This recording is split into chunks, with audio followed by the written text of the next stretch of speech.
Buenos días muchachos de décimo. Hoy vamos a iniciar nuestra clase de filosofía teniendo en cuenta el origen de la filosofía. Para ello les recomiendo por favor tener a la mano el módulo en la página 139 con el mapa mental que hay allí sobre este aspecto. Vamos a ver y vamos a analizar cómo se da este proceso. Tengamos en cuenta que la filosofía y su aparición o su origen ha sido controvertida a lo largo de la historia del pensamiento. Por lo general, los filósofos griegos han considerado que la filosofía nace con Tales de Mileto allá por el siglo VII antes de nuestra era o antes de Cristo, pero no se consideraba necesario explicar cómo se había producido ese surgimiento, pues solamente necesitaban saber de qué aparece. Ahora, se construye un común acuerdo de considerar a la filosofía como la forma de pensamiento racional por excelencia. Es decir, una forma de pensamiento que no recurre a la acción de elementos sobrenaturales para explicar la realidad y que rechaza el uso de una lógica ambivalente o contradictoria. Es a partir de la polémica que suscitan los filósofos alejandrinos durante el periodo helenístico cuando el origen de la filosofía comienza a convertirse en un problema. Ya vemos aquí una corriente alejandrina, una corriente helenística. Eso lo vamos a ir viendo más adelante porque ellas son dos corrientes que empiezan a decir, bueno, si la filosofía aparece, cómo aparece, por qué aparece, cuál es el proceso. ¿Listo? Ahora, a lo largo del siglo XX es cuando se comienza a encontrar respuestas explicativas a la aparición del fenómeno filosófico. Para esto, nosotros vamos a ver diferentes hipótesis para poder entender qué pasó con ello. Recordemos que filosofías hay muchas y nos muestran la filosofía oriental, nos muestran la filosofía griega, ¿cierto? Y nos van a mostrar también de que al interior de esa filosofía van generando nuevos conocimientos. Vamos a ver de estas dos filosofías que les comenté, la origen del pensamiento oriental y del pensamiento griego, cómo arrancan y vamos a hacer un pequeño resumen.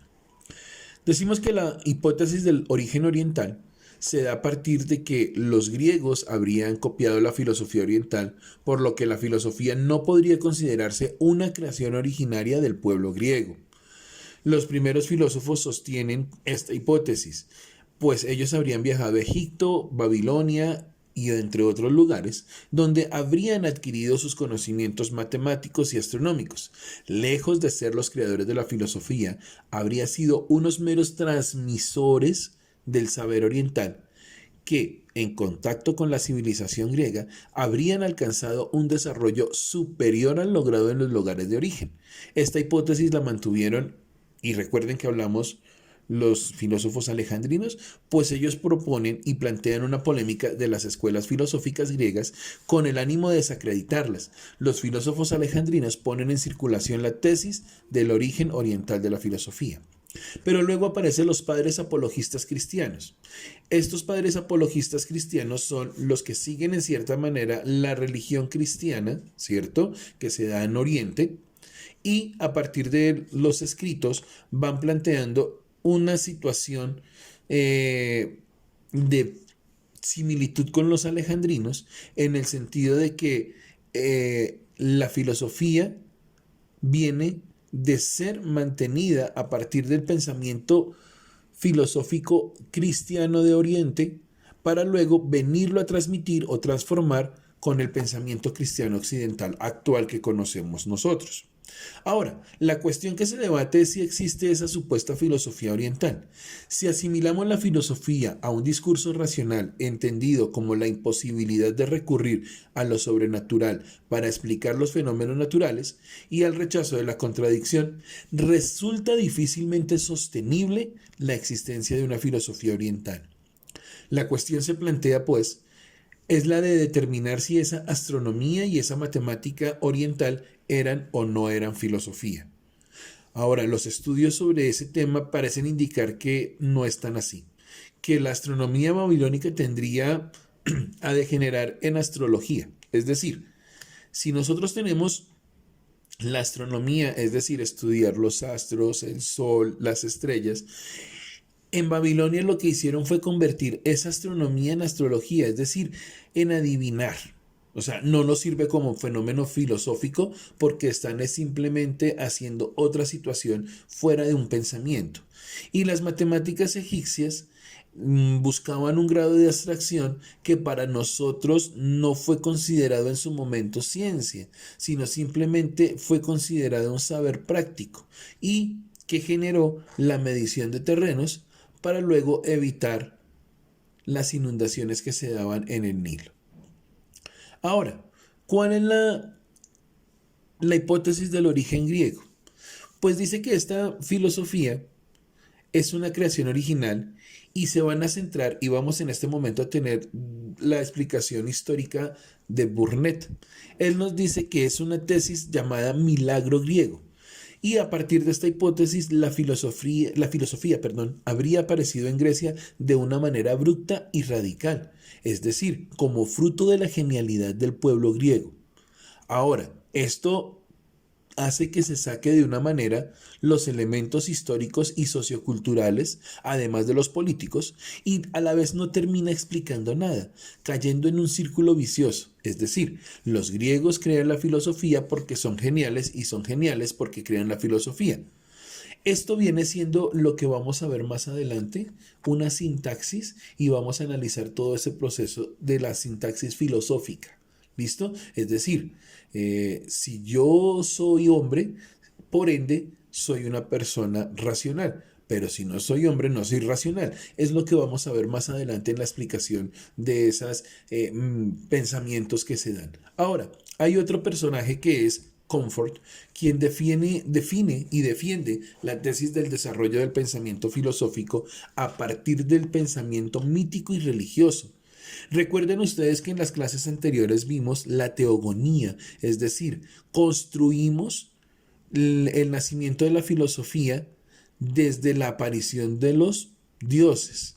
Ahora, tenemos que encontrar que Hesíodo, que fue un filósofo, mantiene en su parámetro la teogonía, que los primeros filósofos rechazan esto a partir de lo natural y la aceptación de la contradicción. Es decir, vamos a construir la filosofía a partir de analizar los siguientes conceptos, que es Moira, el destino, el dique, que es la justicia, la psiquis, que es la naturaleza, la ley, Dios y el alma, y proceden directamente del pensamiento mítico religioso griego. Ahora, Bernat, que es otro filósofo, hace alusión y plantea que el mito y el pensamiento de la Grecia antigua añade elementos importantes derivados del contexto sociocultural, político y económico. Es decir, lo que yo les decía, la teogonía construye todo el proceso del mito al logos o del mito a la razón. Y esto produjo en Grecia un lugar a la construcción de una civilización dentro de esa época. Ahora, tengamos en cuenta que en ese momento, cuando yo les explicaba la aparición de los dioses y todo el proceso, no había una casta sacerdotal.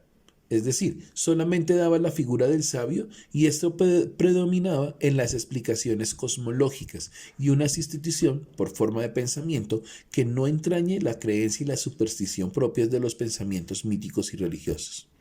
Ahora, según el mito de la estructura de Hesíodico, es decir, la teogonía, sirve de modelo para crear una realidad, y es decir, crea un estado inicial de indistinción por segregación de parejas de contrarios que interactúan hasta acabar configurando toda la realidad conocida. Es decir, nace un estado de indistinción del elemento originario, teogonía. De él brotan por segregación parejas de contrarios, es decir, darle explicación a lo que los dioses hacen para que los hombres trabajemos, pero por ende los dioses hacen cosas extrañas, como les explicaba, que alteraban el orden natural. Y por tercer aspecto, conforme a ese ciclo siempre renovado, se produce una continua interacción de contrarios. Ahora, todo esto recurre que el mito y lo que les explicaba acepta lo sobrenatural y lo extraordinario.